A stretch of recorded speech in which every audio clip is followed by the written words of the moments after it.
Warahmatullahi wabarakatuh. Kamu dari Satuan Lalu Lintas Polres Aceh Utara menghimbau ke mandu-mandu warga yang nabak jalan bek tua-tua neneso helm, karena helm nyangkain ke polisi tapi ke drone.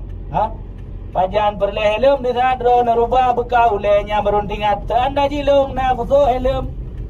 Dah rubah aku hana bekau le bapa gaji pak. Jangan naik bertiga pak. Udah naik bertiga pengah pakai helm bawa gergaji lagi naik motor. Kiban cara ile menarubahkan helm manteng yang hana gergaji digona ju. Bagi yang kalengkap alhamdulillah kamu ucapkan terima kasih. Munyo yang belum lengkap singa nejak nepu lengkap betul sagai.